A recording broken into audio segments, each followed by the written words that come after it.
ഇന്ന് സയ്യിദ് മുസ്താഖ് അലി ട്രോഫിയിൽ കേരളം ഗോവയെ 11 റൺസിന് മഴ നിയമപ്രകാരം തോൽപ്പിക്കുന്നതാണ് നമ്മൾ കണ്ടത്. സഞ്ജു വളരെ നല്ല തുടക്കമാണ് നൽകിയത്. 15 പന്തിൽ നിന്ന് 4 ബൗണ്ടറികളും 2 സിക്സറുകളും സഹിതം 31 റൺസാണ് സഞ്ജു ഈ മത്സരത്തിൽ അടിച്ചുകൂട്ടിയത്.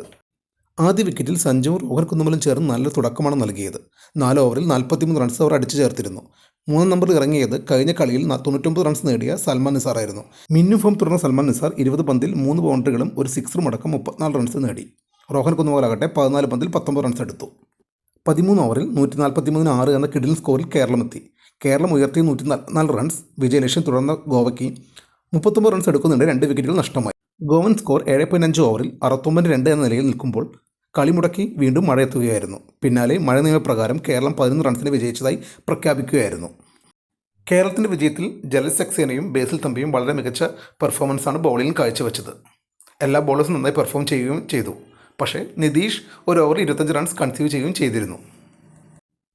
അതേസമയം ഗോവയ്ക്കെതിരെ വിജയിച്ച കേരളം സയ്യിദ് മുസ്താഖ് അലി ട്രോഫി ഗ്രൂപ്പ് ഇയിലെ പോയിന്റ് പട്ടികയിൽ 2ാം സ്ഥാനത്താണ് നിലനിൽക്കുന്നത്. 5 കളിയിൽ 4 വിജയിച്ച അവരുടെ അക്കൗണ്ടിൽ 16 പോയിൻ്റാണ് ഉള്ളത്. 4 വിജയിച്ച ആന്ധ്രയാണ് ഗ്രൂപ്പിൽ ഇപ്പോൾ 1ാമത്. അവർക്കും 16 പോയിൻ്റാണ് ഉള്ളത്. എന്നാൽ നെറ്റ് റൺ റേറ്റിൽ കേരളത്തേക്കാൾ മുന്നിൽ ആന്ധ്രയാണ്. ആന്ധ്രയ്ക്കെതിരെയാണ് കേരളത്തിൻ്റെ അവസാന മത്സരം. ചൊവ്വാഴ്ച ഹൈദരാബാദിലെ ജിംഖാന ഗ്രൗണ്ടിലാണ് കേരളവും ആന്ധ്രയും തമ്മിലുള്ള അവസാന മത്സരം നടക്കുന്നത്.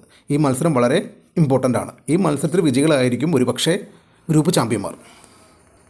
ഈ മത്സരത്തിൽ സഞ്ജുവിൻ്റെയും നിസാറിൻ്റെയും വെടിക്കെട്ട് ബാറ്റിംഗ് കേരളത്തിന് മുതൽക്കൂട്ട് ആവുന്നതാണ് നമ്മൾ കണ്ടത്.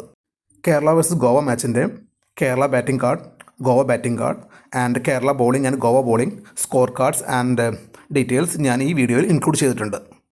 സഞ്ജുവിൻ്റെ ഫോമിലുള്ള തിരിച്ചുവരവും അതിവേഗം റൺ ഉയർത്താനുള്ള ശേഷിയും കേരളത്തിൻ്റെ അടുത്ത മാച്ചിൽ വളരെ ഇമ്പോർട്ടൻ്റ് ആയ ഒരു കാര്യമാണ്. അതുപോലെ തന്നെ സൽമാൻ നിസാർ ഫോമിൽ തുടരുന്ന സൽമാൻ നിസാർ അടുത്ത മാച്ചിലും അതേ ഫോം നിലനിർത്തിയാൽ കേരളത്തിന് പ്രതീക്ഷയ്ക്ക് വകയുണ്ട്.